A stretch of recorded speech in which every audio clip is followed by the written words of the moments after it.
SMA Trimurti for over decades served to progress the nation, to maintain high values.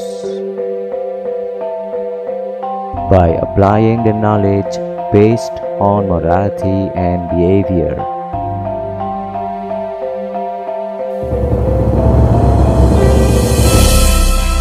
For over decades our journey, this commitment brought SMA Trimurti to the brighter future. To create new generation, good person, and of course, responsibility.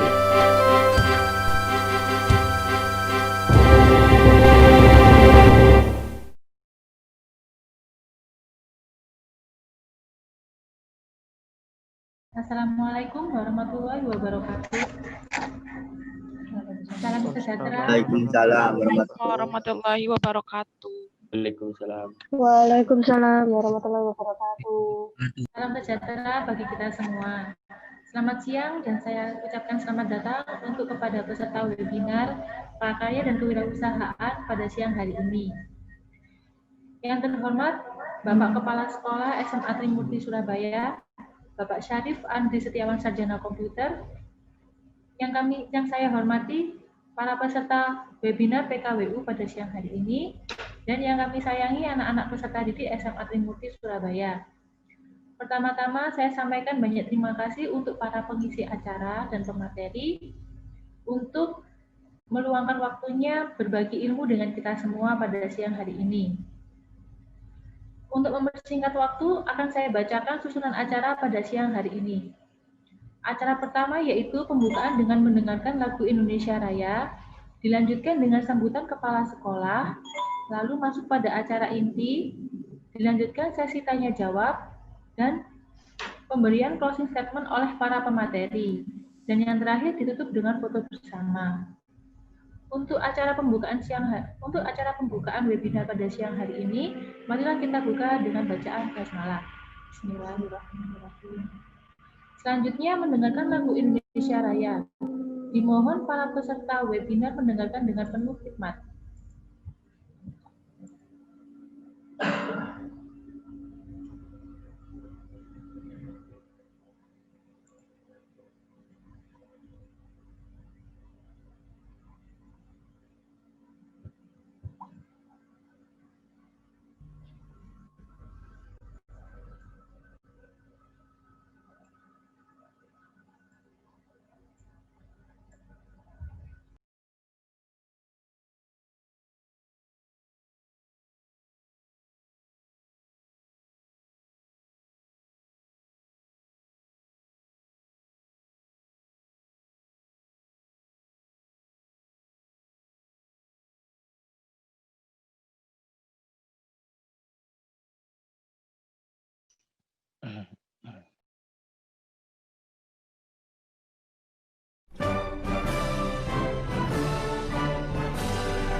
Anak airku.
Mengingatkan untuk presensi peserta umum, silakan mengisi link presensi di kolom chat box. Sedangkan untuk peserta didik SMA Trimurti Surabaya, pastikan format nama sesuai dengan format yang sudah dibagikan di grup dan akan diabsen oleh guru yang bertugas.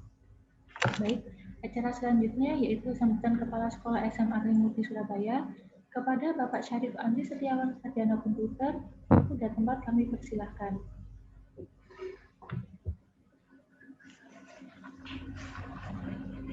Selamat pagi. Maaf, selamat siang. Assalamualaikum warahmatullahi wabarakatuh. Salam sejahtera untuk kita semua. Terima kasih untuk kehadiran Bapak Ibu sekalian dalam acara ini, webinar kewirausahaan yang dilaksanakan secara rutin untuk kegiatan webinarnya oleh SMA Trimurti sebagai bagian dari kegiatan sekolah menambah wawasan ke peserta didik dan memberi pelayanan pendidikan secara umum ke masyarakat luas. Kemudian saya mengucapkan terima kasih kepada narasumber yang sudah berkenan hadir di tempat kami untuk berbagi ilmu dan berbagi pengetahuan. Selamat datang Ibu Geodita dan Mas Rafli, ya, ini murid saya dulu. Juga untuk yang Mas Raflinya ini beliau berdua ini adalah pakar baik itu secara teori maupun secara praktek dari kewirausahaan. Kewirausahaan sendiri adalah sebenarnya bagian dari usaha kita dalam mengembangkan diri. Jadi bukan hanya melulu bisnis itu bersifat uang, tentu saja pada akhirnya akan menghasilkan keuangan finansial bagi kita, akan tetapi juga merupakan bentuk usaha dan bentuk realisasi diri terhadap diri kita di masyarakat, ya, kurang lebih seperti itu. Mari kita ikuti paparan dari masing-masing narasumber. Kita ambil serap ilmunya yang bermanfaat, lalu kita jadikan ilmu ini menjadi tambahan wawasan, kemudian tambahan ilmuwan buat kita untuk menjadi pribadi yang lebih baik lagi. Demikian saya akhiri. Terima kasih. Assalamualaikum warahmatullahi wabarakatuh. Baik, terima kasih kepada Bapak Syarif. Webinar kewirausahaan ini didukung oleh BNI Kantor Cabang Tanjung Perak, Jalan Tanjung Perak, nomor 490 Surabaya. Bersama BNI, Anda bisa nanti. Dengan kredit usaha rakyat BNI, bersama kita wujudkan UMKM membangun negeri. Terima kasih.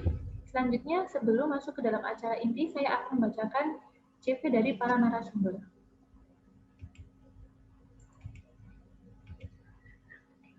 Selamat datang Ibu Geodita. Untuk materi Entrepreneur Mindset akan diberikan oleh Ibu Geodita Bramanti, Sarjana Teknik Magister of Engineering Science.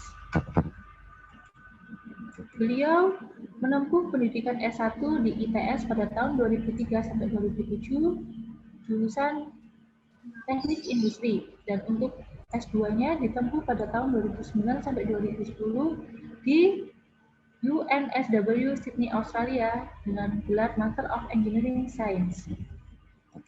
Beliau banyak sekali memiliki pengalaman. Beliau sekarang bekerja di Junior Lecturer at Business Management ITS Surabaya dan menjadi owner Sequence Coffee. Beliau banyak sekali juga mengikuti training, course, dan seminar. Salah satunya yaitu menjadi presenter International Conference on Family Business and Entrepreneurship pada tahun 2018. Baik. Selanjutnya CV dari Muhammad Rafli Firmansyah. Beliau adalah alumni dari SMA Trimurti tahun 2018. Pada saat sekolah banyak sekali kegiatan yang dia ikuti dan banyak prestasi yang dihasilkan selama belajar di SMA Trimurti. Salah satunya yaitu juara 1 Business Fairs Picom Surabaya pada tahun 2016 dan menjadi semifinalis pensi di Trans TV. Banyak juga kegiatan yang sudah dilakukan oleh Mas Raffi ini, yaitu salah satunya menjadi pengisi acara di Kampus Fair sebagai pemilik ABG Kebab. untuk materi Mas Rafli ini nanti temanya yaitu belajar berbisnis siapa takut. Baik, untuk materi ketiga nanti yaitu modal usaha akan dibawakan oleh Ibu Laksmi Ayu Wilujeng dengan jabatan Relationship Manager BNI Kantor Cabang Geraha Pangeran. Baik. Untuk singkat demikian CV dari narasumber. Untuk selanjutnya kita masuk ke dalam acara inti yaitu penyampaian materi oleh para pemateri dengan tema Are you ready to be a young entrepreneur? Untuk materi pertama dipersilakan kepada Mas Muhammad Rafli untuk menyampaikan materi dengan estimasi waktu kurang lebih 10 menit dengan tema Belajar berbisnis siapa takut. Untuk Mas Rafli, waktu dan tempat dipersilakan.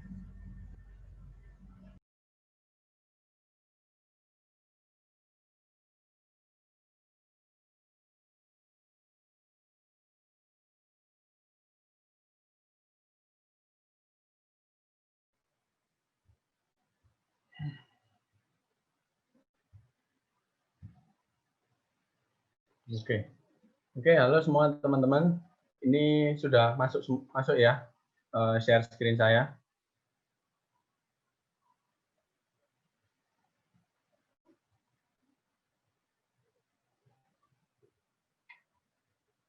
Ya, sudah Mas Rafli. Oh ya, oke, saya mulai acaranya. Pertama, terima kasih kepada SMA Trimurti karena sudah percaya kepada saya sebagai narasumber di seminar kali ini. Oke, saya akan memberikan materi di sini belajar dan berbisnis ya. Oke, pertama di sini harus kita pahami dulu apa yang namanya berbisnis, apa yang namanya bisnis sampingan.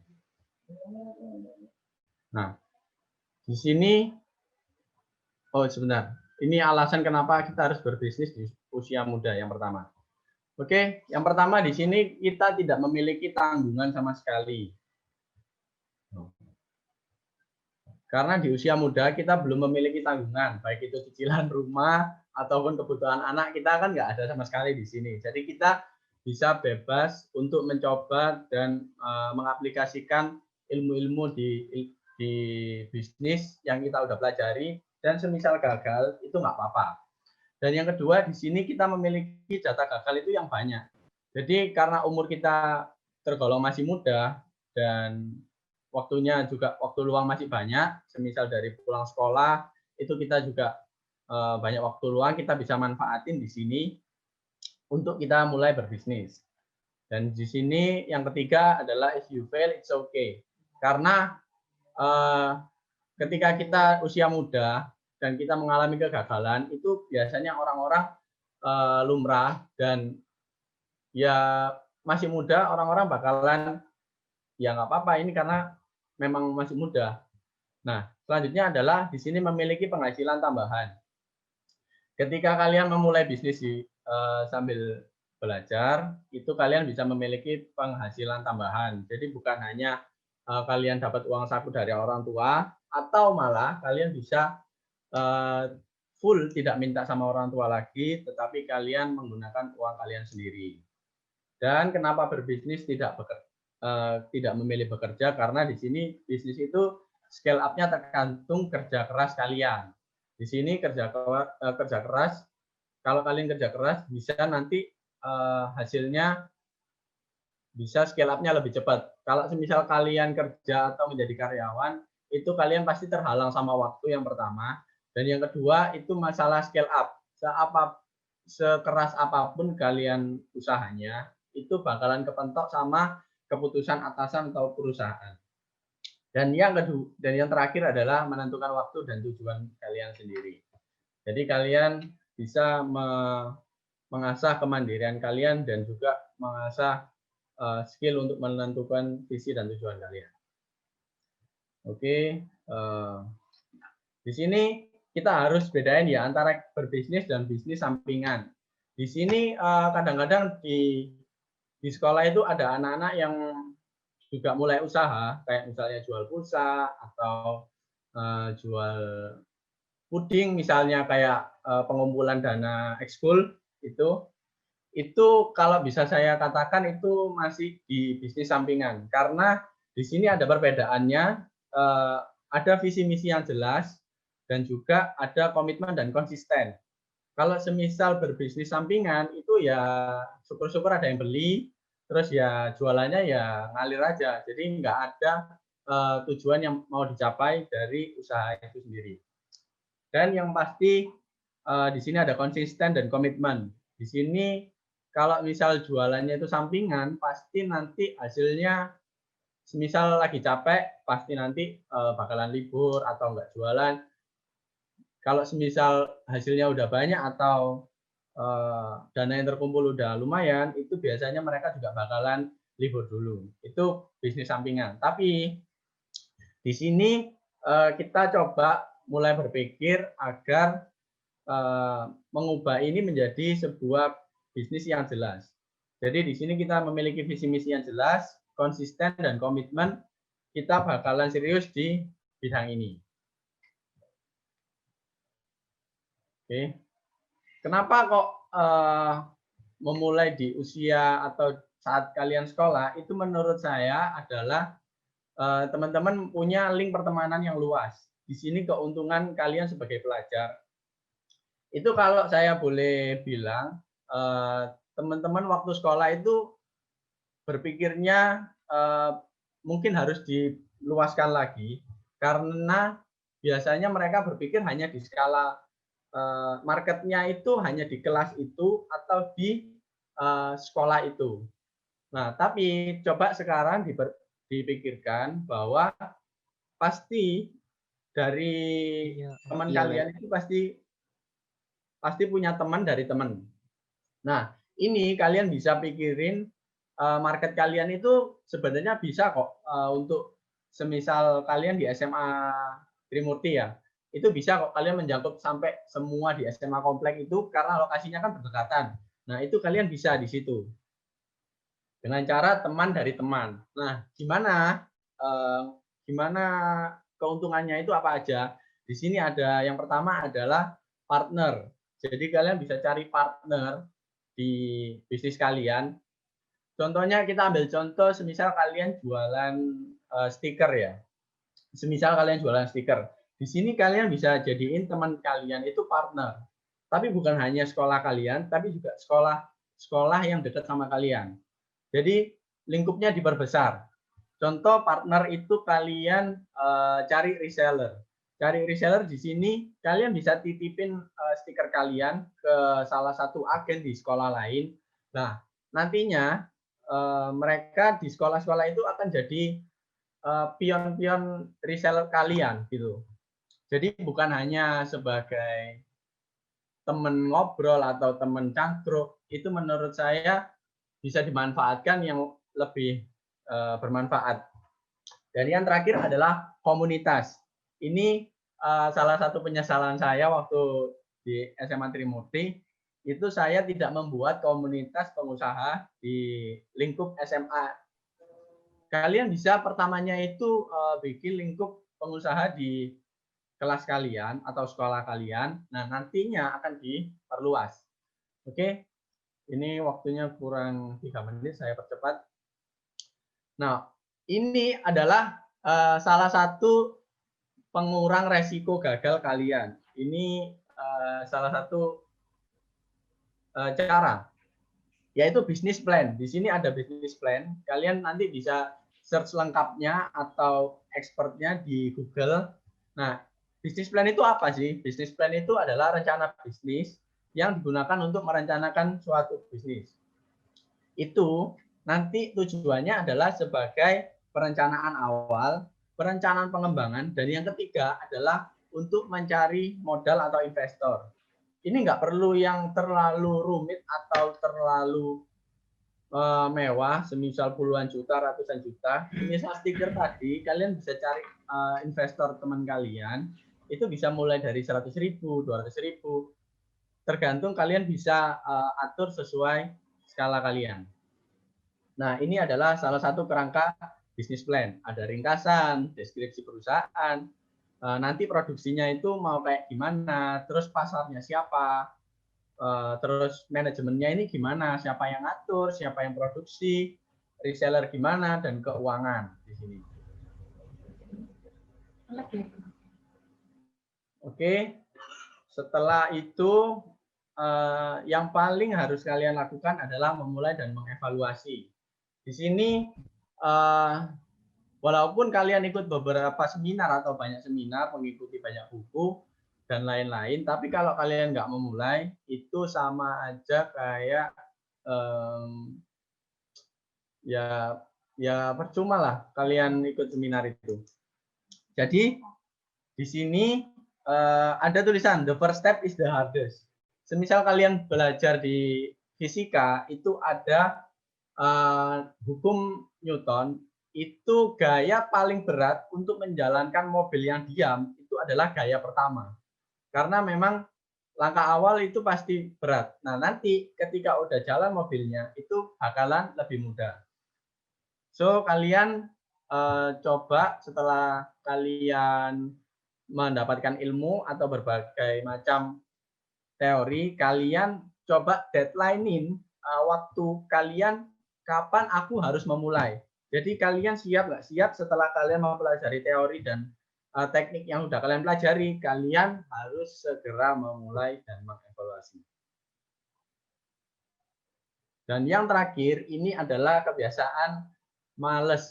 Males ini bisa diakali sama hukum 21/90. Di sini ada namanya hukum 21 hari untuk membangun habit atau kebiasaan dan 90 hari untuk membangun lifestyle atau gaya hidup.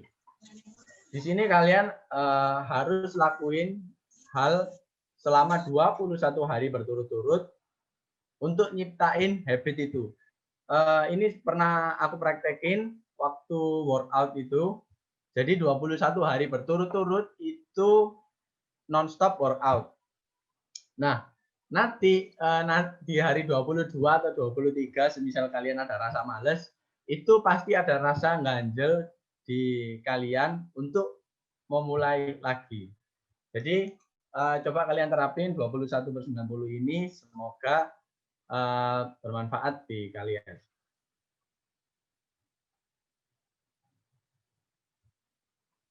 Oke, sekian dari saya. Semoga ilmu ini bermanfaat untuk kalian. Dan yang paling penting, segera dimulai. Terima kasih. Saya lanjutkan kepada Ibu Amel. Terima kasih untuk Mas Rafli Firmansyah. Nama bekennya Mas Tweet ya. Ya, Mas Tweet. Oke. Mas Tweet, ini banyak sekali, luas sekali pergaulannya. Sampai dia bisa memiliki usaha yang sangat sukses ya Mas Tweet. Semoga usahanya semakin sukses. Sudah banyak cabangnya Mas Tweet ya sekarang ya. Ya, alhamdulillah. Alhamdulillah. Baik, terima kasih untuk Mas Rafli ilmunya. Selanjutnya materi kedua disampaikan oleh Ibu Gyodita Woro Bramanti, Sarjana Teknik Magister of Engineering Science. Dengan estimasi waktu kurang lebih 30 menit untuk Bu Gyodita, dipersilakan waktu dan tempatnya. Terima kasih Bu Amel buat kesempatannya. Sebelumnya saya ucapkan salam hormat buat Pak Syarif Andri selaku Kepala Sekolah dari Trimurti dan Bapak Ibu Guru di sini di Sekolah Trimurti. Sebelum saya mulai, saya mau menyapa nih teman-teman semua. Saya tahu nih jam mendekati jam makan siang ini merupakan jam rawan ya buat kami semua yang pengajar di sini. Saya pengen dengar suaranya. Semangat pagi. Mana sih suaranya? Selamat Pagi sejahtera. Luar biasa. Pagi sejahtera. Siang merdeka. Pagi status guyang-guyus. Thank you. Teman-teman terima kasih buat atensi. Saya tadi juga dengar soal Mas Rafli ya sebelumnya. Really appreciate ya buat umur Mas Rafli yang termasuk baru usia muda. Saya benar-benar amazed. Ternyata Mas Rafli dari usia SMA ya Mas ya, udah mulai berwirausaha. Itu yang saya pengen tanamkan juga di anak didik saya. Hari ini saya makanya mau share apa sih tadi Mas Rafli udah cerita bahwa teman-teman gimana caranya, ya udah mulai aja dari sekarang. Memulai dari sekarang berarti teman-teman harus merubah gaya hidup, merubah lifestyle. Tadi Mas Rafli udah cerita ya soal workout. Hari ini saya akan menyambung gimana caranya selain mengubah gaya hidup, lifestyle, maka ada salah satu yang biasanya teman-teman lupakan, yaitu adalah mindset. Oke, saya share ya.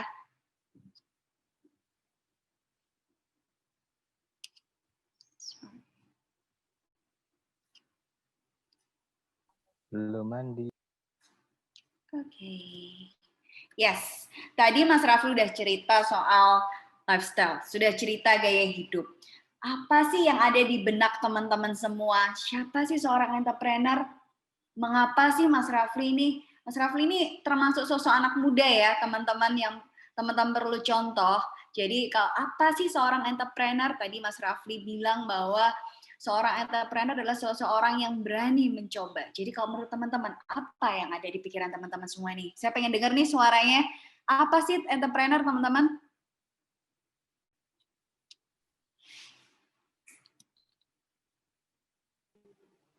Pebisnis. Pebisnis, oke, pebisnis. Coba ya, saya baca satu quote nih. Kalau Anda menginginkan perubahan dalam hidup, ubahlah perilaku Anda.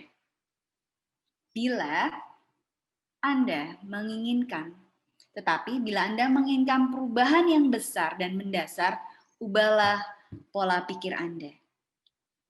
Jadi, kalau tadi Mas Rafli bilang, udah lakukan sekarang tanpa pikir panjang. Kalau teman-teman malas atau teman-teman takut, maka nggak akan bisa jadi berubah. Maka saya bilang, apa sih penyakitnya sebenarnya? Selain keinginan, sebenarnya adalah pola pikir teman-teman. Seorang entrepreneur itu, kalau saya bisa garis bawahi, benar seorang pebisnis, tapi sebenarnya orang yang mau memulai usaha dan berani mengambil resiko untuk menghasilkan keuntungan. Jadi gimana caranya? Ya teman-teman harus mulai dari mindset teman-teman. Apa sih mindset teman-teman? Mindset cara berpikir. Benar.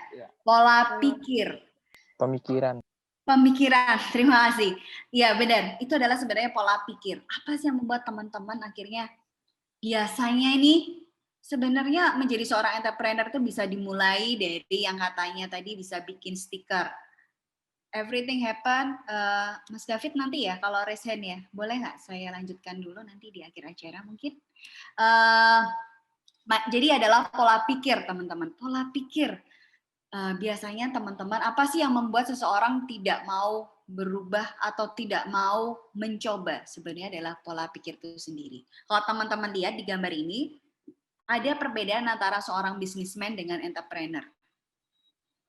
Apa yang ada di pikiran teman-teman? Seorang businessman, ketika kita tahu orang berjualan, teman-teman businessman ini kita bayangkan seperti teman-teman ke pasar nih. Kalau teman-teman ke pasar, teman-teman beli semangka yang awalnya mau dijual $1, teman-teman ngambil dari si petani atau tengkulak. Tarik sis. Ya. Ini adalah dijual lagi jadi 1,50.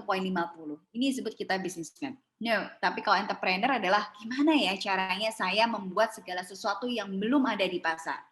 Yaitu adalah saya merubah misalnya, oh ternyata belum ada ini orang jualan jus semangka di pasar ini. Oke lah, saya jual jus semangka. Yang modalnya adalah $1, teman-teman bisa menjual menjadi $5.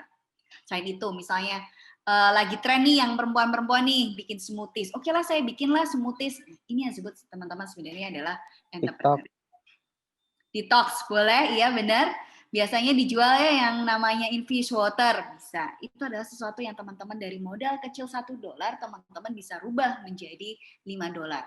Kalau seorang bisnismen cuma mikir, udahlah saya spread 50, it doesn't matter. Tapi seorang entrepreneur adalah teman-teman bisa merubah pola pikir teman-teman dari yang biasanya hanya mengambil spread, tapi teman-teman seorang entrepreneur adalah pengen mengubah. Saya mau mencoba sesuatu yang belum ada. Makanya saya bilang, apa ya langkah yang harus teman-teman lakukan selain merubah kebiasaan dan lifestyle, yang lain yang teman-teman harus lawan itu adalah mindset.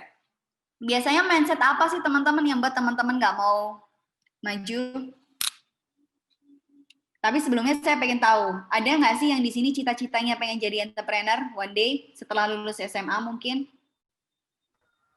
Atau sambil kuliah? Tadi kalau nggak salah Mas Rafli masih kuliah juga ya di UNER ya?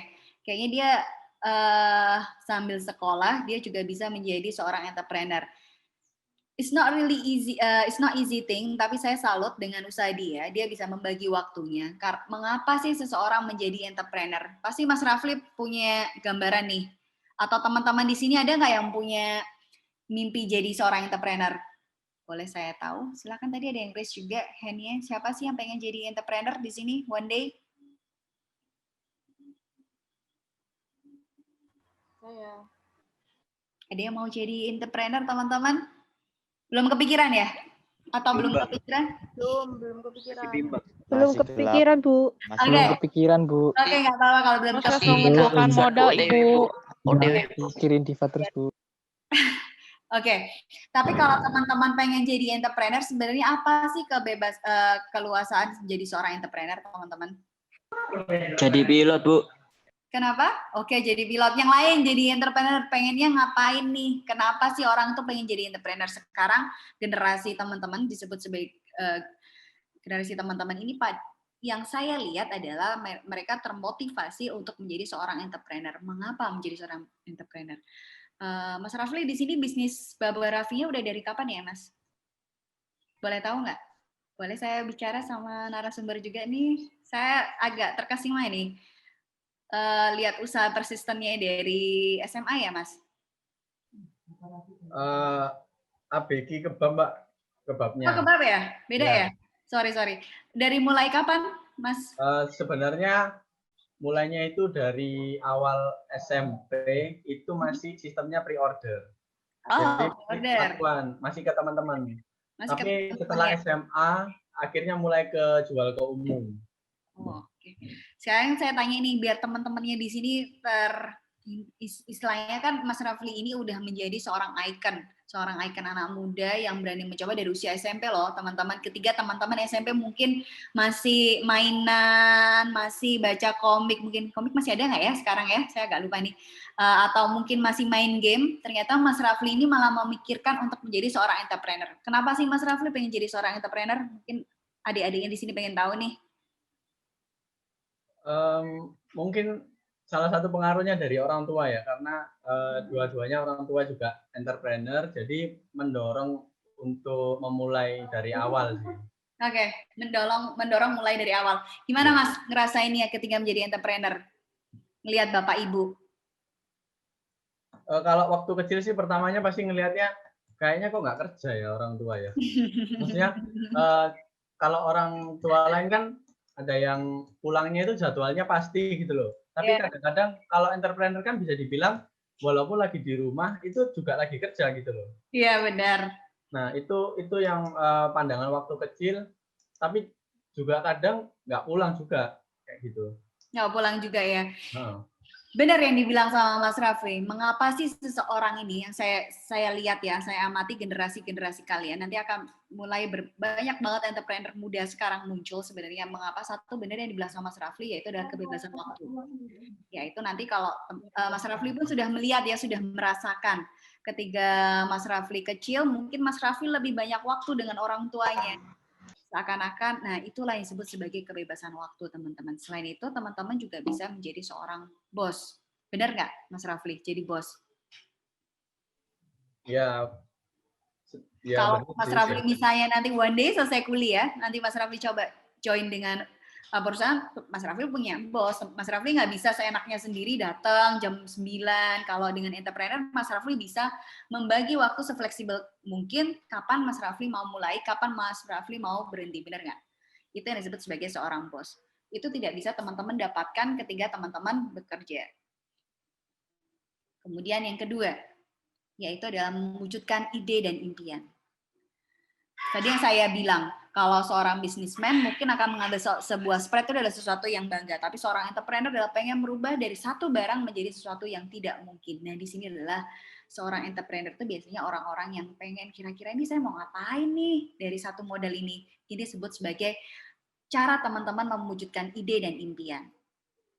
Dulu yang seperti saya kayak Mas Rafli dulu sebelumnya mungkin melihat orang tua ya, itu adalah Mas Rafli sudah tertanam ide bahwa oh, ternyata orang tua saya itu seperti ini. Saya pengen nih one day. Nah, di sini Mas Rafli mewujudkan ide dan impiannya. jadi punya kebab ya Mas Rafli ya. Itu adalah sesuatu yang saya bangga loh melihatnya. Kemudian, sorry.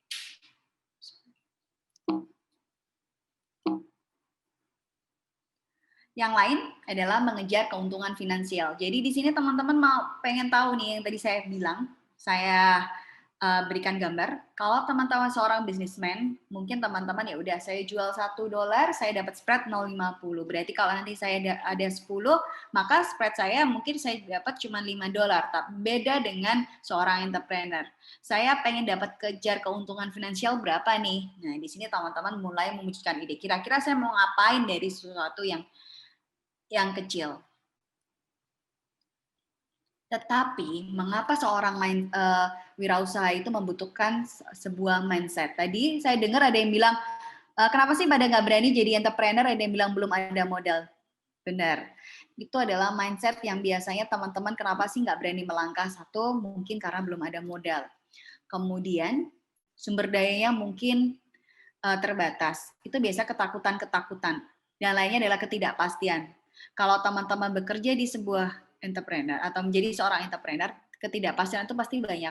Tetapi ketika teman-teman bisa mengubah sesuatu menjadi yang tidak pernah ada di pasar, maka teman-teman bisa merubah ketidakpastian itu menjadi sebuah yang pasti. Yang tadi saya bilang teman-teman mengejar keuntungan finansial ini berapa?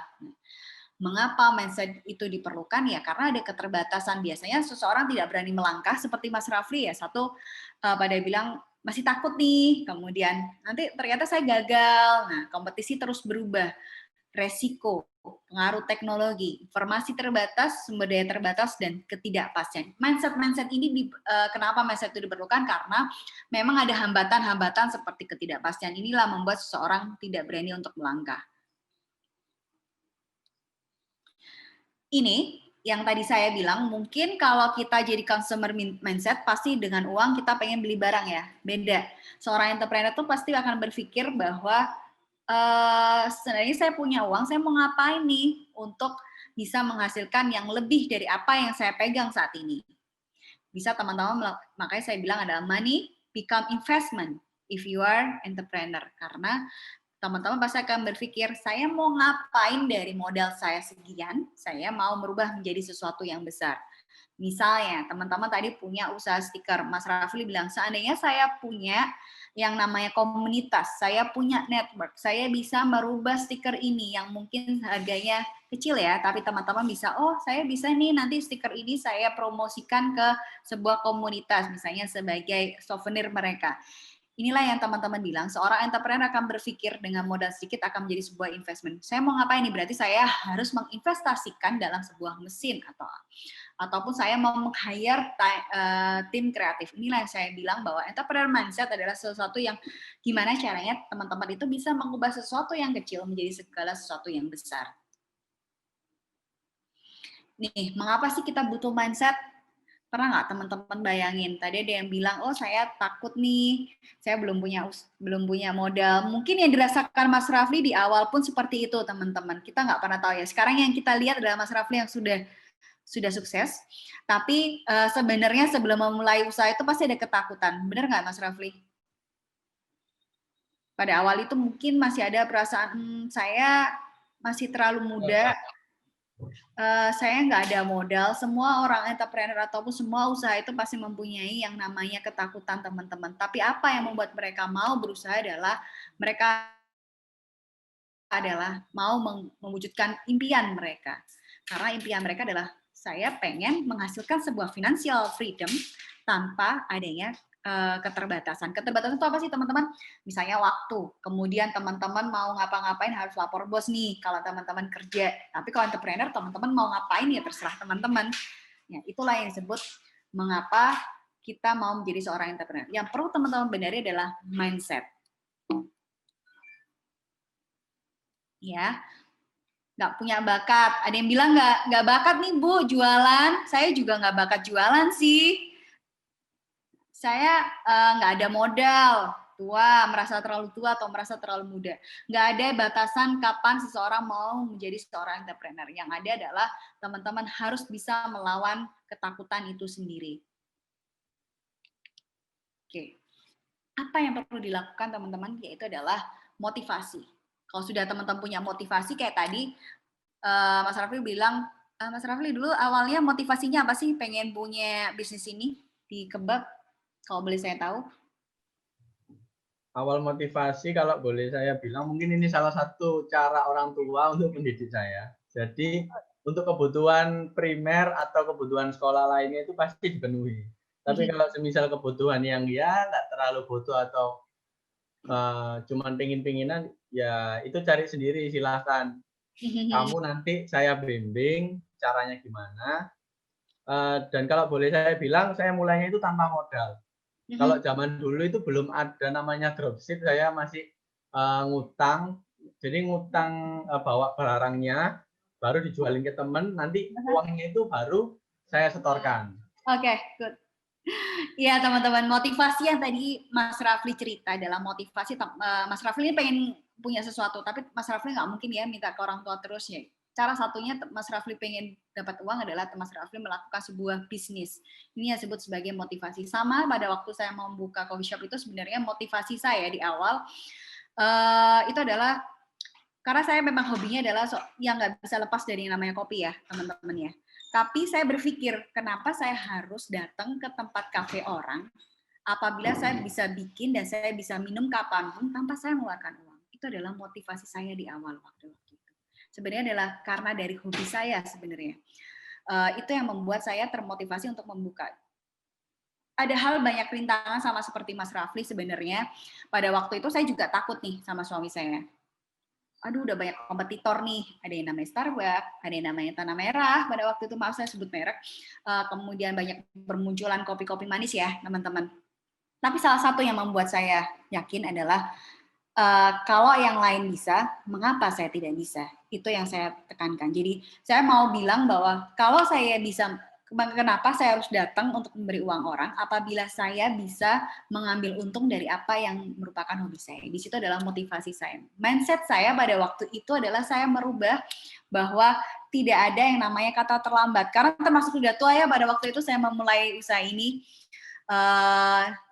Cuma sama seperti Mas Rafli, mindset itu saya hindari bahwa tidak ada yang namanya kata terlambat. Sama seperti teman-teman bisa ibaratkan ya, ini adalah sesuatu yang teman-teman pengen lakukan. Saya sebagai seorang dosen, saya punya jam kerja. Tapi sebenarnya sebagai seorang entrepreneur, saya mau kapan nih mau datang, terserah saya. Yang penting saya mempunyai fleksibilitas. Beda dengan pada waktu saya bekerja di kantor. Saya harus datang dari jam 8 sampai jam 5 nih, teman-teman. Saya tidak punya banyak kebebasan waktu dengan anak atau istri suami saya. Tapi kalau menjadi seorang entrepreneur, saya punya kebebasan banyak waktu untuk keluarga saya. Itulah membuat saya pengen banget membuat punya bisnis selain dari pekerjaan utama saya. Kayak one day, hobi saya ini mungkin bisa menjadi atau daripada nongkrong ya teman-teman pada waktu pikiran saya, kalau saya nongkrong saya udah ngabisin 50.000 nih. Kenapa saya tidak bisa menghasilkan dari itu? Itulah yang membuat saya. Mindsetnya adalah ya udah lakuin. Saya harus persisten, saya harus tangguh. Itulah yang harus saya lakukan. Makanya dari situ teman-teman bisa mewujudkan impian itu. Setelah punya mindset, makanya apa? Ya udah duit sama seperti Mas Rafli lakukan. Perkara gagal itu adalah cara saya belajar. Oh, ternyata saya salah nih langkah saya di awal. Karena yang namanya entrepreneur ya teman-teman membuat sebuah bisnis seperti membuat rumah atau bangunan ya. Itu adalah teman-teman harus punya fondasinya dulu, kemudian kerangkanya, kemudian atapnya. Nggak mungkin membuat entrepreneur itu tiba-tiba besar. Itu adalah sesuatu yang ya mungkin ada beberapa orang bisa terjadi, tapi kebanyakan seorang entrepreneur itu adalah memulai dari scratch, memulai dari bawah, teman-teman. Nah, apa yang harus teman-teman, seorang entrepreneur yang sukses, tadi kan saya bilang mindset ya, yaitu adalah teman-teman harus ulet, sama kayak Mas Rafli, yaitu dia harus ulet, yang awalnya dia nggak punya modal, ya udah gimana nih caranya saya dropshipper dulu, oh ya udah saya nggak punya modal, ya udah saya bikin PO dulu lah. Kalau PO kan berarti teman-teman pesan dulu, teman-teman transfer, baru Mas Rafli bikinin ya. Kemudian adalah fokus pada customer. Sama seperti Mas Rafli, saya fokus nih. Kira-kira kalau saya mau di industri food and beverage seperti coffee shop, what should I have to do? Kalau saya mau menjadi sesuatu yang berubah atau yang tidak ada di pasaran. Kemudian adalah kemampuan bertindak, gairahkan bisnis. Gairahkan bisnis teman-teman adalah kenapa sih saya mau lakukan ini? Itu yang teman-teman harus kunci, yaitu adalah satu, untuk menjadi seorang entrepreneur sukses, yaitu adalah motivasi, mindset, kemudian lakukan. Kalau sudah lakuin harus ngapain? Harus ulet, harus gigih, kemudian harus bergairah bahwa ini adalah sesuatu yang akan saya bangun dan akan saya kembangkan hingga akhir usia saya, atau yang akan saya serahkan kepada cucu saya atau anak cucu saya. Seperti itu ya teman-teman. Oke, saya ada pertanyaan ini. Usianya kan pada masih muda-muda nih.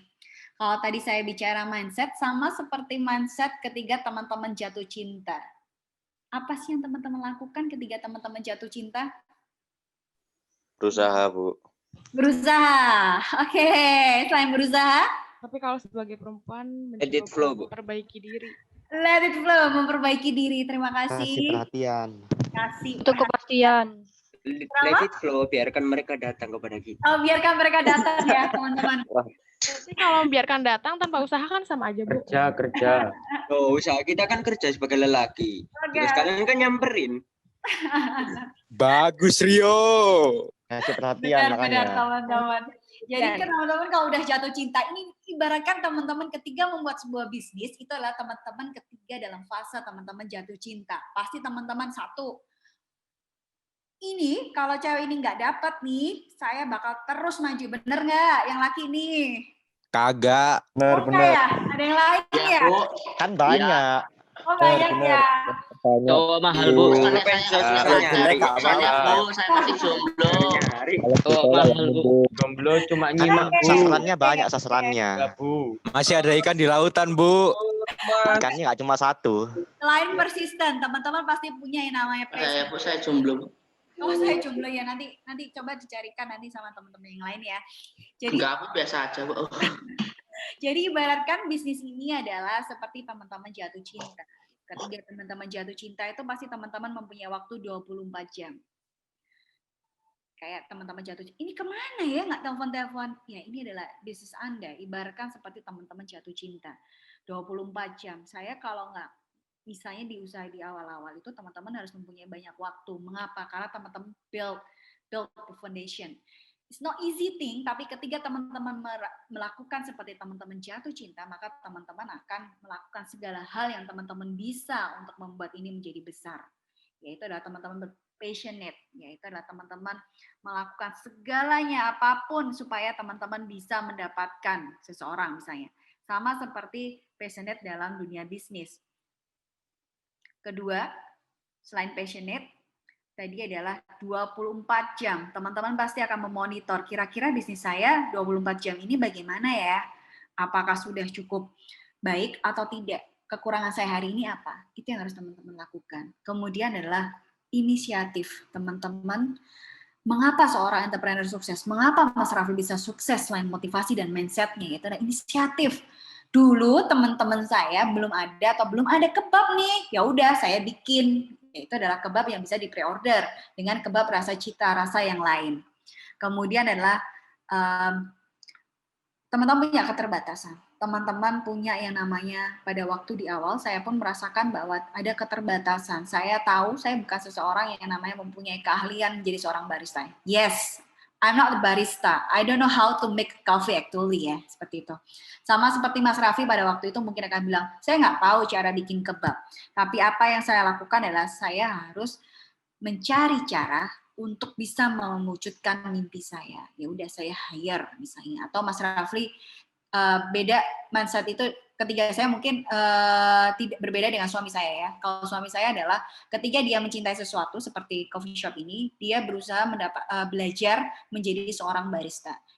This is the point yang tidak pernah saya dapatkan karena mungkin saya punya keterbatasan, saya tidak bisa mempunyai banyak waktu, saya hanya bisa sedikit, tapi dia bisa menguasai untuk menjadi seorang barista dengan secara otodidak dan mengambil dari sertifikasi. Itu yang saya bilang bahwa walaupun saya punya keterbatasan, saya berusaha melakukan keterbatasan itu, yaitu adalah saya bekerja dengan fasilitas seadanya. Ya udah saya lakukan di awal, belajar dulu cara boil, kemudian belajar dulu cara grind, itu yang saya lakukan. Kemudian lain adalah energized by chaos.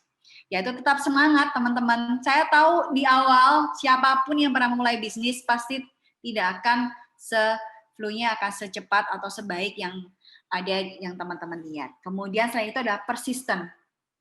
Kalau sudah banyak badai atau sudah banyak cobaan biasanya mulai goyah nih, mulai goyah.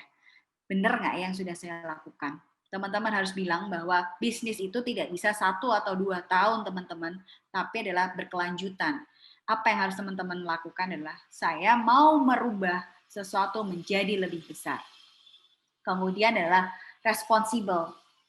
Teman-teman ketika menjadi seorang entrepreneur, teman-teman harus responsible nih. Saya kalau sukses bagaimana, saya gagal, saya harus bagaimana nih? Saya nggak mungkin kalau gagal, saya jatuh, tapi saya harus bisa melakukan apa yang harus saya lakukan. Kalau sudah responsible, pasti ada problem solver ya, teman-teman. Di sini yang saya bilang. Kemudian adalah persuasif.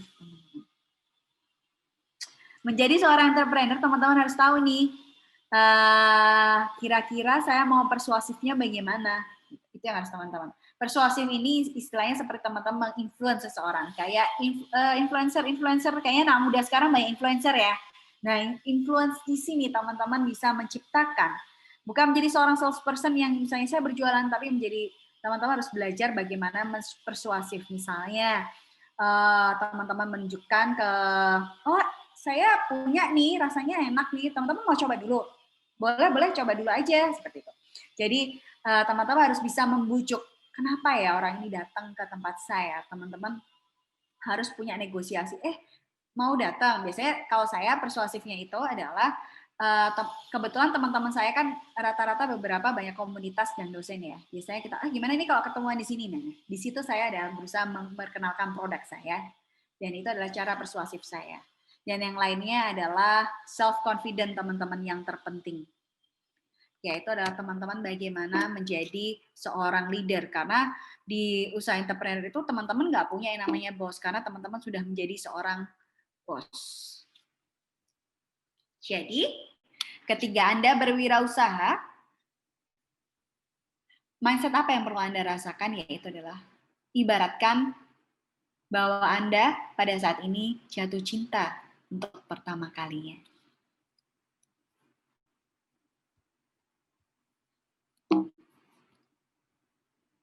Baik, teman-teman, sekian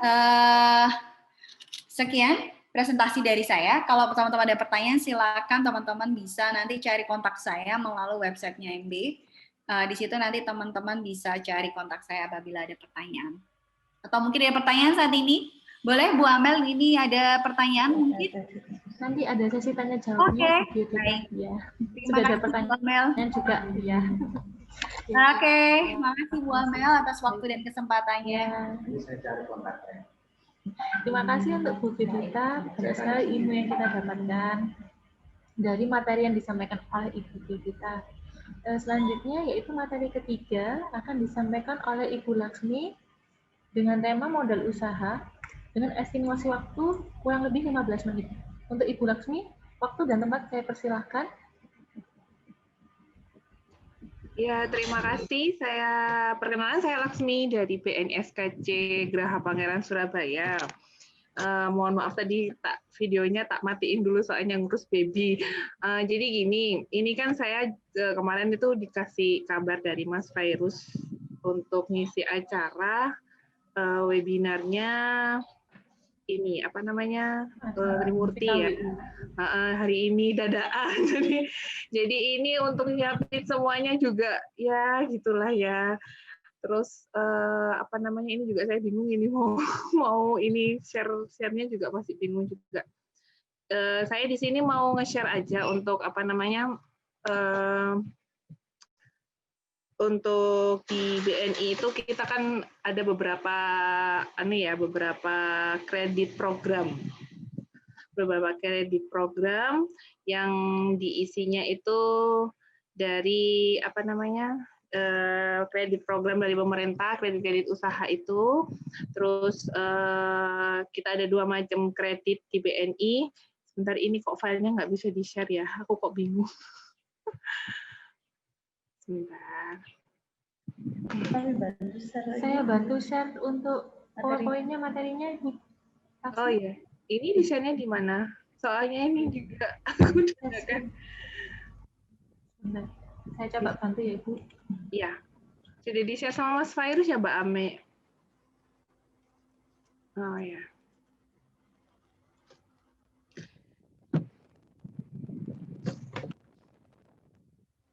Jadi untuk membantu para pengusaha atau entrepreneur yang ingin mengembangkan usahanya, BNI itu istilahnya itu membantu untuk memberikan kredit lah ya. Istilahnya kreditnya itu nanti juga fungsinya juga macam-macam dari segi untuk yang modal kerja maupun investasi.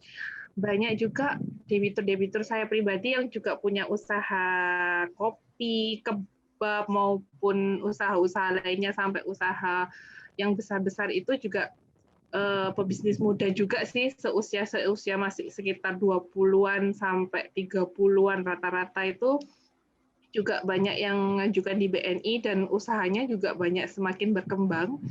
Ya, salah satunya ada debitur saya itu usahanya kopi juga ada, barusan juga ngambil di BNI dan dia sekarang juga punya beberapa cabang booth untuk usaha kopi tersebut. Namanya Wiwitan Coklat. Enak banget juga itu, bagus banget usahanya. Seperti usahanya narasumber tadi Bu Geodita ya. Itu juga ada usaha seperti Mas Muhammad Rafli. Nah, di sini untuk kredit di BNI itu dibagi menjadi 2. Kalau yang saya handle itu ada 2 macam. Kredit UMKM itu 3 macam, kredit UMKM mikro, KUR, dan BWU. Untuk yang mikro start untuk pengambilan minimal sih sebenarnya bisa 10 juta. Cuman karena BNI segmentasinya adalah mikronya agak middle, jadi dia startnya 25 juta sampai 50. Nah, untuk yang KUR kita bisa maksimal untuk pengambilan kreditnya sampai 500 juta. Karena kita segmentasinya adalah segmentasi ke atas. Nah, di sini untuk lending di BNI, kredit modal kerja, kredit investasi, supply chain, KKLK, kredit usaha rakyat, BNI Wirausaha, two-step loan 2, sabah kredit berakun deposito berjangka. Dan saya di sini mengurusi untuk untuk kredit yang KUR dan BNI Wirausaha.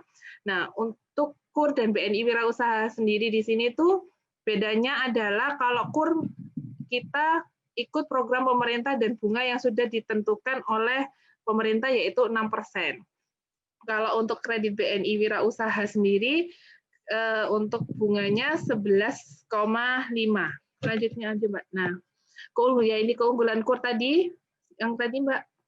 Nah, keunggulannya KUR ini memang prosesnya lebih cepat, nggak bertele-tele, terus habis gitu untuk menambah modal kerja maupun investasi, modal kerja dan investasi di sini itu adalah kalau modal kerja kita menilai dari perputaran modal kerjanya dia, seberapa besar dia perputaran modal kerja itu, cash flow-nya dan segala macam. Kalau kredit investasi diperuntukkan untuk dia istilahnya seperti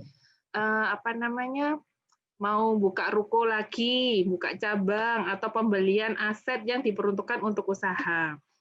Nah, jangka waktu untuk kredit itu 5 tahun dan bisa diajukan di BNI mana saja, gitu ya. Lanjut untuk yang KUR mikro. Nah, ini tadi sebenarnya KUR mikro itu bisa minimum 10 juta atau 5 juta ya. Kalau kita compare dengan BRI lah ya. Tapi kalau BNI karena kita segmennya adalah middle ke atas, jadi start untuk plafon kreditnya ada 25 juta sampai 50 juta. Untuk yang modal kerja bisa sampai 3 tahun maksimal. Nah, untuk yang kredit investasi 5 tahun. Dan kredit usaha mikro maupun yang kecil yang sampai 500 juta dengan bunganya sama semua 6%. Jadi kalau misalkan mau mengajukan kredit di BNI untuk menambah modal usaha segala macamnya, monggo silahkan bisa kontak saya gitu ya. Terus untuk yang selanjutnya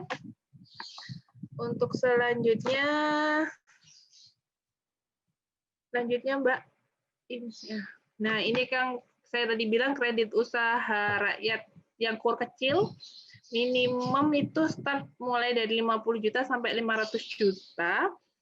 Nah, kenapa saya selalu menyarankan ke semua pengusaha, entrepreneur kalau mau yang nambah modal itu ke KUR dulu. Karena apa? Selain dia bunganya yang paling rendah 6% per tahun ya, 6% per tahun, jadi per bulan 0,27% per bulan. Nah, di sini juga kalau KUR itu istilahnya tuh aman gitu loh, aman, ada jaminan dari pemerintah juga. Jadi kalau misalkan ada si pandemi COVID seperti ini, itu ada relaksasi, restruct itu lebih mudah dan ada subsidi bunga. Sedangkan kalau misalkan memang ada beberapa entrepreneur itu, pengusaha itu yang butuh modal lebih gede lagi untuk mengembangkan usahanya, memang bisa diarahkan ke BNI Wirausaha. Cuma sebisa mungkin saya selalu mengarahkan ke KUR karena yaitu tadi selain bunganya lebih rendah, jaminan dari pemerintah juga ada, dari sisi nanti ada relaksasi kredit, restruct maupun penyelamatan kredit. Kita juga kan ada penjaminan dari Jamkrindo dan Askrindo gitu. Jadi kita juga bekerja sama dengan beberapa asuransi kredit milik pemerintah juga untuk menjamin kredit-kredit yang sekiranya debitur tersebut ada kendala-kendala ke depannya. Itu next.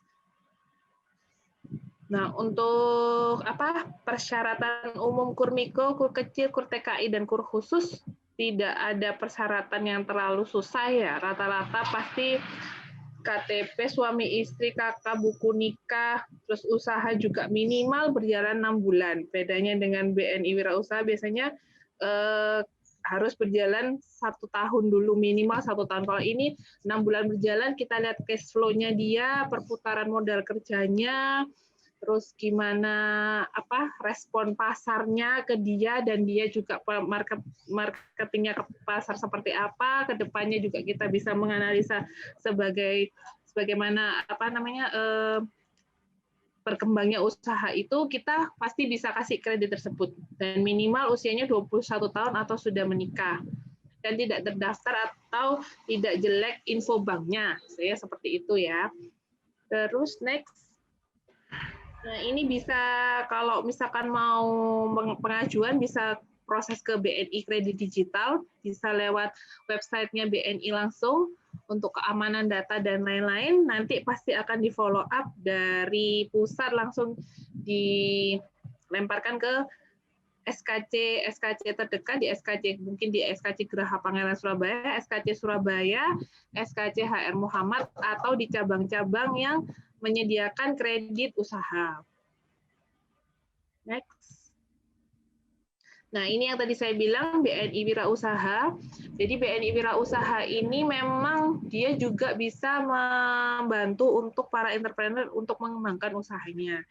Dia startnya dari 50 juta sampai dengan 1 miliar dengan bunga yang kompetitif juga 11,5 dengan bunga pasar sekarang ada 13% sampai 14%.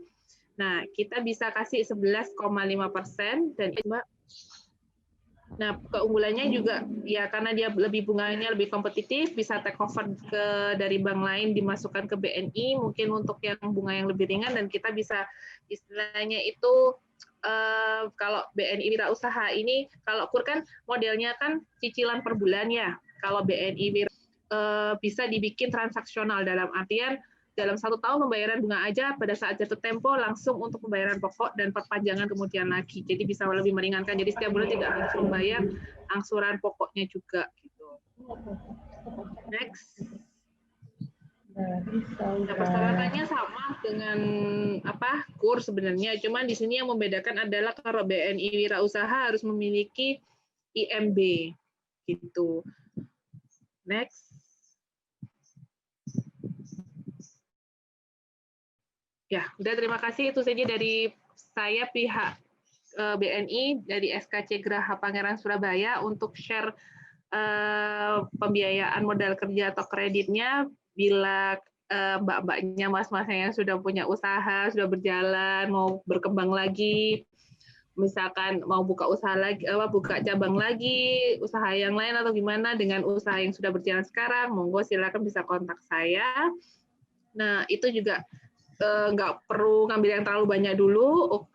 Untuk tes pasar ngambil sedikit aja dulu, untuk nanti perkembangannya seperti apa nanti bisa dianalisis lebih lanjut. Terima kasih, sekian dari saya. Terima kasih untuk Bu Laksmi. Ya, untuk pengetahuan dan ilmunya tentang meminjam uang atau kredit di Bank BNI. Memang kalau usaha itu butuh modal ya Bu, dan BNI bisa memfasilitasinya. Baik, berikutnya yaitu adalah sesi tanya jawab. Untuk sementara kami batasi 3 pertanyaan. Bisa melalui chat box ataupun bertanya langsung dengan menyebutkan nama dan asal dari mana dan ditujukan untuk pemateri siapa. New Look, New Image merupakan pengukuhan semangat dan citra baru Bank BNI untuk menjadi yang terdepan dalam memberikan pelayanan terbaik kepada Anda. Service Excellence. Cepat dan handal dalam memenuhi kebutuhan Anda melalui layanan yang personalized. Digital Service. Meningkatkan customer experience melalui pemanfaatan kemajuan teknologi untuk memberikan solusi layanan keuangan cepat, tepat, dan mudah kepada Anda. Professional Image. Insan BNI yang profesional, yang selalu siap memberikan layanan terbaik kepada Anda. New Uniform Frontliner. Pencerminan citra baru Bank BNI yang energi, penuh semangat, dinamis, dan modern yang dipadu dengan filosofi budaya perusahaan yang kuat. Dan BNI akan selalu hadir menjadi pilihan utama Anda. Gue Brandon. Gue dan kedua teman gue punya geng, namanya Geng Nile. Ini Nico si traveler, anaknya nggak ribet, semua harus mobile. Nah, kalau ini Indri, si pejuang konten, yang selalu pengen eksis. Kita kompak banget, mulai dari nongkrong sampai buka tabungan. Nico, pilih BNI Mobile Banking biar simple. Kalau Indri, di BNI Sonic, cukup 3 menit langsung aktif. Nico selalu belanja online demi travelingnya. Indri harus ada di semua acara. Bayarnya pakai BNI. Kalau traktir makan udah jadi urusan gue. Bayar pakai debit BNI, kartunya bisa dipakai di mana aja. Tahu kan kenapa kita kompak banget? Semua karena BNI Ta Plus. BNI. Demikian video dari Bank BNI. Untuk semua program BNI bisa berlaku di seluruh cabang BNI seluruh Indonesia ya. Baik, selanjutnya adalah sesi tanya jawab. Apakah ada yang mau bertanya? Mungkin saya bacakan dulu ya pertanyaan dari chat box dari Saudara Wiwin SPD. Pertanyaannya adalah, bagaimana menjadi pelaku wirausaha untuk pemula untuk mempromosikan produk yang dibuat? Nah, ini bisa ditujukan untuk Bu Gyodita maupun untuk Mas Muhammad Rafli. Langsung dijawab, bisa ya? Untuk pertanyaannya bisa langsung dijawab dulu, nanti pertanyaan selanjutnya bisa menyusul. Bisa Mas Rafli dulu atau mungkin Ibu Gyodita dulu. Pertanyaannya saya ulang lagi, bagaimana menjadi pelaku wirausaha pemula untuk mempromosikan produk yang dibuat? Baik. Terima kasih. Mungkin ya Ibu Gyodita dulu. Oke. Terima kasih Bu Amel. Tadi pertanyaan dari siapa ya Bu ya? Dari Saudara Wiwin SPD di chat box. Gimana sih cara mempromosikan? Kebetulan produk saya kan waktu itu food and beverage ya. Ini kan memang kopi ya, identik dengan kalau biasanya kalau kopi itu beda kota, beda segmentasi. Yang saya kebetulan amati untuk cara menjaring orang-orang pada datang ke saya itu adalah komunitas sebenarnya teman-teman. Gimana sih caranya? Yaitu pertama, teman-teman cara mempasarkan produk nggak mungkin kan teman-teman langsung Ini nih cobain nggak? Caranya teman-teman adalah membesarkan komunitas itu sendiri teman-teman. Karena yang namanya usaha kopi itu pasti dari komunitas. Saya biasanya deketin dulu dari komunitas, kemudian setelah saya dapat komunitas atau networknya, disitulah saya baru memperkenalkan, saya punya nih coffee shop, yuk main-main sana yuk. Entah kita mau atau ketemuan, ataupun mau mengadakan apa, bisa nggak janjinya di sini aja. Itulah cara saya mempromosikan di awal. Karena kebetulan untuk produk saya adalah kebetulan yang hanya untuk di kota Surabaya yang saya amati adalah rata-rata komunitas. Kemudian yang kedua, saya sebenarnya yang paling di awal tuh saya berdirinya ada satu yang di UNER sendiri ya teman-teman. Caranya mempromosikannya yaitu selain dari komunitas, yaitu adalah saya biasanya suka nih, teman-teman di sini pada punya media sosial kan? Ya, itu di situ saya promosinya biasanya saya shoot nih, saya lagi ngapain nih aktivitas saya, oh ini nih saya minum di sini, saya beri tag, itu adalah cara saya di awal. Ada yang mau ditanyakan lagi Mbak Wiwin?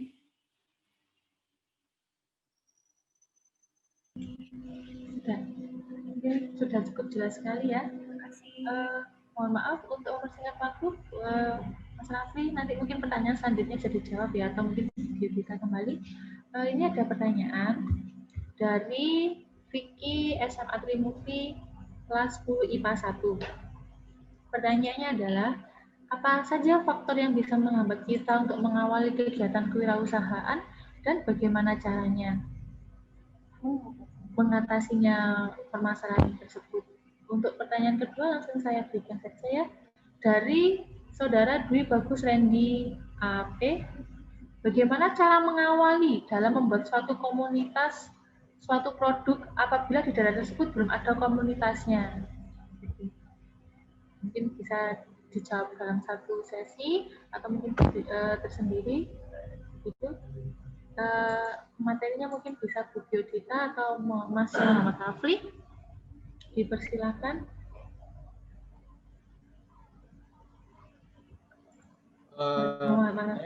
Jawab yang pertanyaan wirausaha di sekolah itu tadi ya, yang di SMA di kelas 10.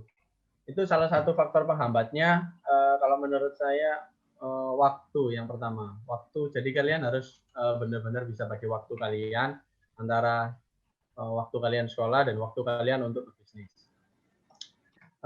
Biasanya memang semua awalnya itu dimulai sendiri, diproduksi sendiri atau kalian siapin sendiri, tapi semakin besar nanti kalian usahanya, pastikan kalian cari partner atau cari tenaga yang bisa bantu kalian. Karena kalau usaha kalian nanti udah besar, itu pasti bakalan butuh tenaga bantuan. Bisa dimulai dari orang rumah, semisal asisten rumah tangga kalian, itu bisa, itu itu yang saya lakukan waktu itu untuk membantu bisnis saya. Ketika skalanya udah berkembang, jadi saya hire asisten rumah tangga saya untuk sekalian mengerjakan bisnis saya, seperti itu.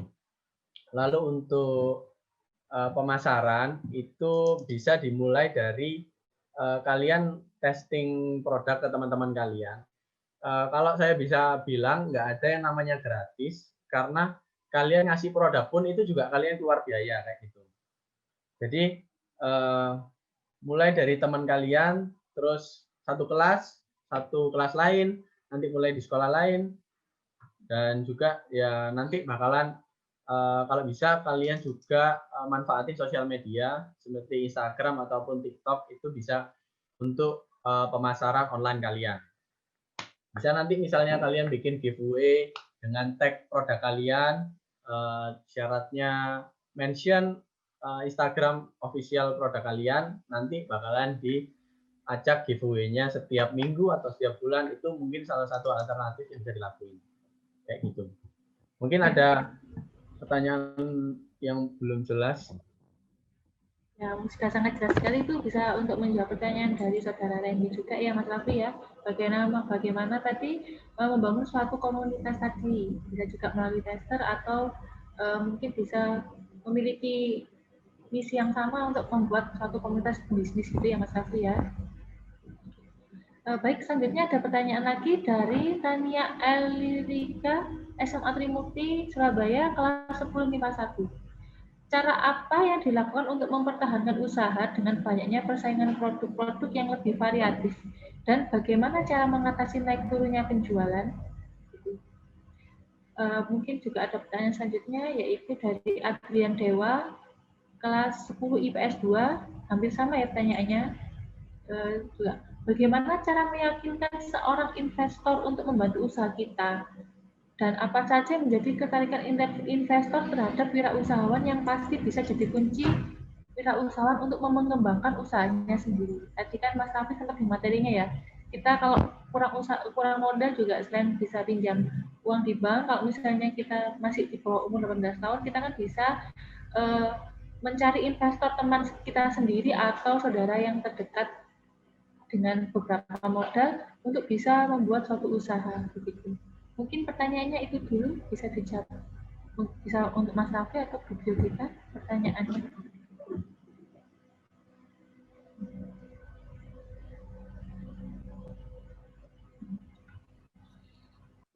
Hampir sama ya yang dirasakan sama Mas Rafli ya. Kebetulan investor saya itu ya cari teman sendiri sih.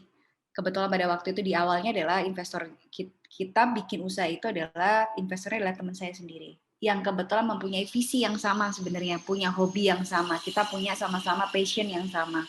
Disitulah mulai kita ketertarikan gimana nih caranya. Jadi gimana sih cara meyakinkan? Sebenarnya cara meyakinkan itu kalau memang teman-teman ternyata nggak punya inner circle yang memang kuat, teman-teman bisa nih cara lain adalah bisa nih pinjam orang tua. Tapi ada juga cara yang lain, yaitu adalah teman-teman selain pinjam dari inner circle, teman-teman harus bisa nunjukin nih kira-kira progres saya mau ngapain. Tadi kan Mas Rafli juga cerita soal business plan ya.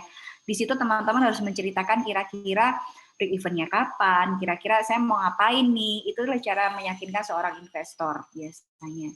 Kalau memang teman-teman nggak punya investor yang memang paling dekat, teman-teman harus sudah punya business plan. Itu yang biasanya saya lakukan.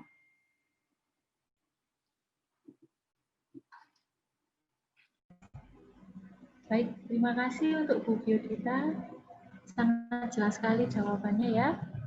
Baik, boleh saya lanjutkan pertanyaannya ya. Satu lagi. Maaf, ada dua lagi. Ini pertanyaannya mungkin dari siswa yang merasa introvert. Bagaimana jika ada anak yang introvert atau anak yang minder untuk berkumpul dengan komunitas? Mencari atau mengundang pasal-pasalnya seperti apa jika anak itu introvert? Jadi, apakah mungkin seorang yang pemalu itu bisa memiliki bisnis seperti itu? Untuk yang kedua pertanyaannya yaitu, faktor apakah yang menyebabkan kegagalan dalam suatu produk kopi atau produk lainnya dan bagaimana cara mengatasinya? Baik. Mungkin untuk yang pertanyaan kedua, Ibu Biodita ya, bisa ada kegagalan dalam suatu produk kopi itu seperti apa dan bagaimana cara mengatasinya. Baik, terima kasih. Oke, yang pertama saya bakalan jawab tentang pertanyaan introvert. Yang kedua nanti bakalan dijawab oleh Ibu Geodita. Oke, untuk introvert, kalau saya boleh jujur, saya ini introvert. Jadi nggak ada kata ini ya, dibedain antara introvert dan antisosial. Jadi ini skill yang berbeda. Kalian untuk misalnya bisa public speaking atau bicara dengan orang lain, komunikasi itu hal yang bisa dipelajari dan kalian bisa terus berlatih. Jadi bukan karena kalian introvert terus kalian membatasi diri kalian. Bisa kok introvert untuk ada di depan panggung, bisa kok introvert untuk bisa public speaking. Malah kalau bisa saya bilang CEO dunia itu banyak yang juga introvert kayak gitu. Gimana caranya? Ya salah satu caranya ya dimulai. Karena kalau bisa saya bilang percuma kalian les berenang kalau cuma teori aja tapi kalau nggak dipraktekin. Jadi satu-satunya cara ya harus segera dicoba. Atau kalau kalian memang terlalu malu atau terlalu susah untuk mencoba, kalian bisa cari partner. Cari partner joinan yang nantinya itu bisa membantu kalian. Misalnya kalian di bagian produksi, kalian di bagian keuangan. Nah, nanti teman kalian ini ada yang di bagian pemasaran dan juga bagian sumber daya manusia atau ketemu sama orang-orang kayak gitu. Jadi bisa dibagi part-partnya sesuai keahlian kalian. Terima kasih Mas Rafli, jawaban yang sangat jelas sekali ya dalam menjawab pertanyaannya. Yodita bisa membantu menjawab pertanyaannya. Makasih Bu Amel. Ini buat Mas Awan Andika ya. Sebenarnya bisnis kopi ini sebenarnya bukan dulu mungkin Blue Ocean ya teman-teman, istilahnya Blue Ocean belum pernah ada, tapi ini sebenarnya sudah banyak banget dan menjamur. Gimana sih caranya membuat bisnis ini sukses? Satu, teman-teman harus tahu nih, kira-kira segmentasi teman-teman yang teman-teman mau sasar itu seperti apa. Karena kalau teman-teman saya berkaca dari beda negara beda ya menganggap sebuah kopi ini. Kalau mungkin di beda kota pun berbeda. Ketika saya bilang di Jakarta, ini adalah merupakan sebuah lifestyle. Saya bilang di Surabaya, apakah sudah menjadi lifestyle? Belum menjadi lifestyle. Tetapi akan mengarah menjadi sebuah lifestyle. Cara saya di awal adalah saya pengen tahu kira-kira segmentasi pasar apa sih yang lagi booming. Oh, ternyata anak-anak muda sukanya itu adalah kopi yang rasanya manis. Oke, kalau rasanya manis, mereka maunya seperti apa? Yaitu dari harga. Kalau saya bilang di kota satu harga sekian murah, belum tentu di Malang ataupun di Surabaya menganggap 20 itu murah. Nah, di situ saya bermain harga. Caranya supaya bisa, dan yang lain, saya harus mempunyai sebuah produk yang kira-kira tidak dipunyai oleh kompetitor saya. Selain itu, yang kedua, yang saya bilang adalah komunitas, teman-teman. Untuk bisnis kopi ini karena belum menjadi lifestyle, teman-teman, kunci adalah komunitas. Dan kebetulan saya memang lagi membangun komunitas ini ya, teman-teman. Karena memang saya tahu belum menjadi sebuah lifestyle. Kebetulan saya memang aktif di dunia sepeda, dan itu adalah komunitas yang memang kebetulan orang-orang kalau sepeda ini pengennya cari kopi ya, teman-teman. Di sinilah saya tangkap. Mereka pengen jam berapa nih? Jam 7 ternyata mereka. Kebetulan komunitas yang road bike itu biasanya jam 7 mereka pengen cari kopi. Nah, di sinilah saya tangkap komunitas itu, teman-teman. Membangun sebuah komunitas. Karena bisnis kopi bukan bisnis Blue Ocean lagi ya, teman-teman. Ini udah red ocean, sudah usual. Tapi bagaimana cara menjadi dicari, itulah yang saya cari. Rekomen pemasok kopi, ada, sebenarnya saya ada teman yang memang grind kopi saya, yaitu teman-teman bisa buka, saya sampai lupa gitu. Teman-teman, tunggu. Oh, ini Dream Roastery. Nanti teman-teman saya ketik ya di situ ya. Sorry. Ada. Jadi teman-teman, ini kebetulan saya pesennya biji kopinya di situ. Kebetulan dia memang roastingnya pun di Surabaya. Jadi teman-teman bisa cari aja di Instagramnya Drama Roastery. Di situ coba kontak-kontak aja sama marketingnya atau bagaimana. Ataupun teman-teman bisa cari di Malang tuh rasanya udah oke dan harganya cukup kompetitif. Ada yang mau ditanyakan lagi Mas Awan atau sudah belum cukup jelas? Sudah cukup jelas Bu Gita, sangat detail sekali sampai diberitahukan tempat membeli biji kopinya. Terima kasih. Demikian untuk sesi tanya jawab pada acara webinar siang hari ini. Acara selanjutnya yaitu close statement yang diberikan oleh para pemateri. Mungkin untuk yang pertama bisa Mas Muhammad Rafli memberikan closing statement-nya. Waktu dan tempat dipersilahkan.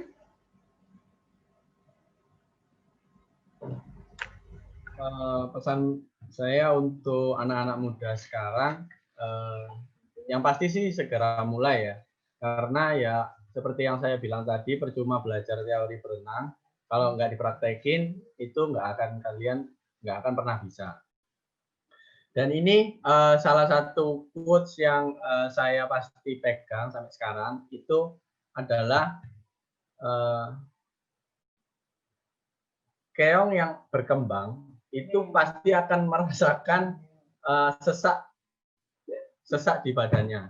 Nah, nanti itu dia bakalan pindah ke rumah baru yang lebih besar dan juga yang lebih pantas. Nah, di sini itu intinya ketika kalian merasa hal ini susah atau hal ini sangat menantang diri kalian, itu yang pasti kalian sedang ada di batas perkembangan kalian. Cuman pilihannya ada dua, antara kalian pilih untuk di zona awal kalian atau kalian memilih untuk di zona berkembang. Jadi itu aja dari saya, semoga membantu. Terima kasih. Terima kasih Mas Muhammad Rafli. Selanjutnya closing statement dari Ibu Gyodita. Oke, terima kasih Bu Amel untuk closing statement saya. Sama seperti saya sampaikan tadi di presentasi saya, anggaplah bisnis ini merupakan cinta pertama Anda. Ketika teman-teman tahu, ketika jatuh cinta, maka apa yang harus teman-teman lakukan adalah jauhi atau singkirkan semua hambatan, dan teman-teman ubah mindset teman-teman bahwa ini adalah segala sesuatu bisa teman-teman selesaikan. Mulai dari sekarang, kalau nggak mulai dari sekarang, teman-teman bakal menyesal. Itu aja sih, Bu Amel dari saya. Terima kasih. Baik, terima kasih Bu Vita. Waktu dan tempat dipersilahkan.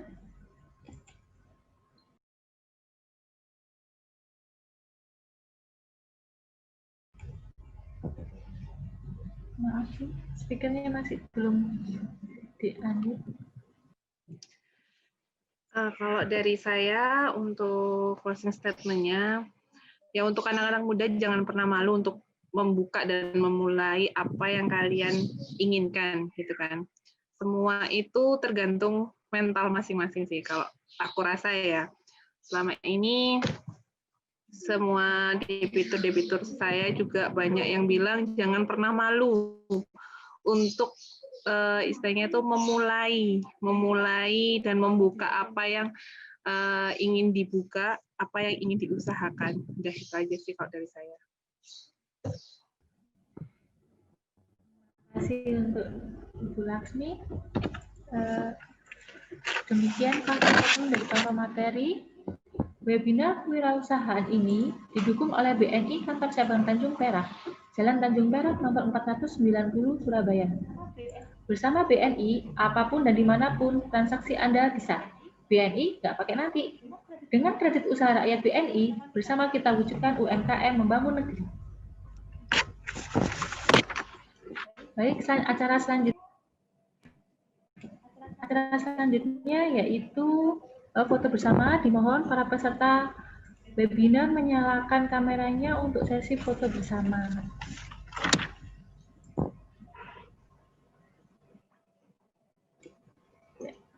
Sudah, saya hitung 5. Oh, maaf, belum. Ya, mau dibuka kamera, dinyalakan kameranya.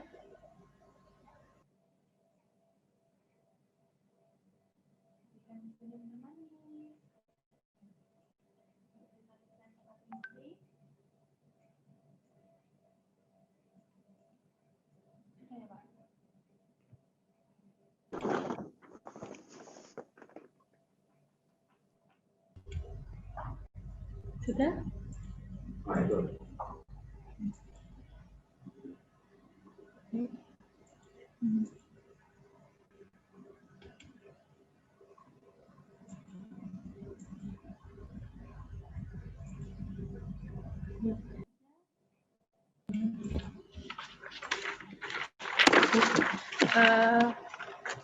Berwirausaha tidak memandang usia. Wirausaha dapat dilakukan oleh siapapun, kapanpun, dan dimanapun. Baik, terima kasih kami sampaikan kepada para narasumber yang sudah banyak sekali memberikan ilmunya kepada kita. Semoga dengan acara ini dapat menginspirasi para calon wirausahawan untuk bisa mewujudkan cita-citanya. Saya sebagai moderator, apabila ada kesalahan kata maupun sikap, saya mohon maaf sebesar-besarnya. Akhir kata, saya akhiri webinar pada siang hari ini. Wassalamualaikum warahmatullahi wabarakatuh.